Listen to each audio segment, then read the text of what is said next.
So we've all seen what AI has been capable of lately, and it can be very mind-blowing for the most part, sometimes even scary. The audio you are currently listening to has been edited by AI, and it's not actually coming from this pod mic right here. It's coming from my phone. How well does this AI make my phone sound? It can sound pretty convincing and a lot better than just the phone by itself, with no processing. Here's how it sounds with no processing. It's probably picking up a lot of the room, just kind of sounds okay. I mean, the phone is pretty close to me. Here's what it sounds like with the processing done. Probably sounds a lot better. Sounds more of like a podcast, more of that radio effect going on, and the room probably sounds more dead. Let me show you how the software works and some things you need to look out for when using it. So now you're hearing the Rode Pod mic. Here's what it sounds like with the AI processing.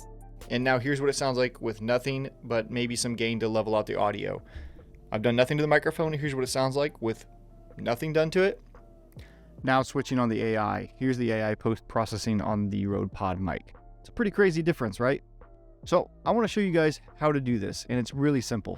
So the software is online. It's called Adobe Podcast. It actually used to be Project Shasta, and Adobe has acquired it, and now it's in beta right now, and it does show. And I'll show you some examples of some of the things that can happen to your recording. But for the most part, it's super simple and it's completely free. All you have to do is find your file, drag it on in, you just drop it in there, and then you wait. And it can take a while depending on how long the audio is and probably how much it needs to take out and adjust, but it's as simple as that. So once it's done, this will pop up here. You can preview it here or just click download, and that's it. That's all there is to it. And if you have a video podcast or you need to take audio from a video, just drop that into whatever editing software you're using.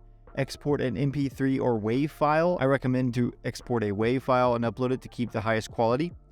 And then once you download it, just drop it back on the timeline and either mute the track with the original audio or delete it and then replace it with the new audio that is now enhanced. I do not recommend using this AI to edit your audio for documentaries, interview type setups, or narrative work, because it will give it a more radio podcast sound, obviously, and that sound is more of a proximity effect. It makes it sound like you're right up on the microphone, and it really deadens the room, which if you were to listen to audio in a film like that all the way through, it would sound really weird and be really off-putting because it sounds artificial, super artificial, and it sounds like it's in a super treated room, which is normal and okay and what we're used to when we're listening to like a radio or a podcast in a car and whatnot. But to watch a film that would sound like this would really be off-putting. It just wouldn't feel right and sound right at all. So I do not recommend it for that. I recommend it for just sticking to just podcast or voiceover work possibly. It can have a real boomy effect that just doesn't feel natural for narrative or documentary styles. What I've noticed this software is not good at is sometimes if the audio isn't consistent. If I move around a little bit, it kind of gets some distortion sounds here and there. Another thing I noticed this AI does is it really pushes that auto gate hard. And what an auto gate is, it is a tool used in audio to basically shut the mic off at a certain audio level. So in an audio editor, you can set an auto gate to whatever decibel you want to cut the audio out at. So anything that drops below a certain threshold, it'll basically just turn the mic off and make sure there's no audio coming through on that. And I do feel like this AI really pushes that hard, and that's what causes some of the distortion, not consistent. If your audio isn't recorded at a consistent level or consistent levels of background noise, it can really throw it off.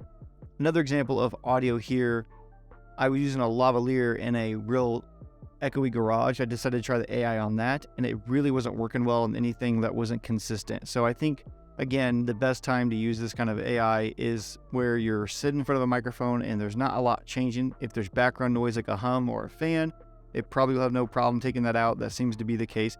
But if there's like specific sounds that are up and down and just inconsistent, it may have trouble isolating that and removing it.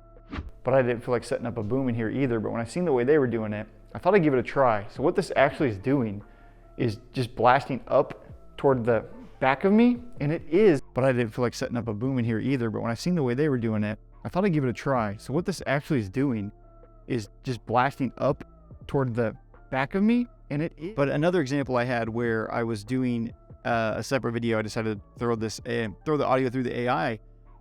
It did something really weird where I'm going to turn the AI off now just to explain to you what I did in case it does it again. But I just went, and I will play the before and after of what I was doing and then what it sounded like when the AI altered it.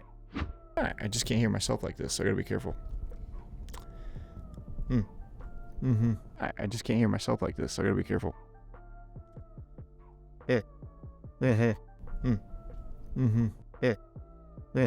What was that? It made it sound like I was like laughing or something. My mouth was shut. That is the same sound I made before. I was just going, That was it. And then I don't know what it did. Let's see if it's doing it now. I don't know if that's weird or not, or what it's doing, but I'm curious to see how it handles that. So that would be kind of weird if you're doing a podcast and you're just nodding, going to somebody, and it's making weird altercations to your voice and making it sound like you're laughing or something. So that's all I have to say about that. I think it's going to be handy for a lot of people who don't know a lot about audio and don't really want to learn, or they have just their phone, and their phone, it'll sound great. You guys heard it before earlier in this video. It sounded okay for a phone. You could do the whole podcast on your phone if that's all you got, and it will definitely give you that forward compressed radio sound very quick and easy. But I would not recommend this on any commercial work or professional documentaries or narrative films or anything like that, because it's not meant for that. It's not what it's doing. It's giving you, the way you edit audio for a podcast is not going to be the same way you edit audio for a narrative or documentary or anything like that.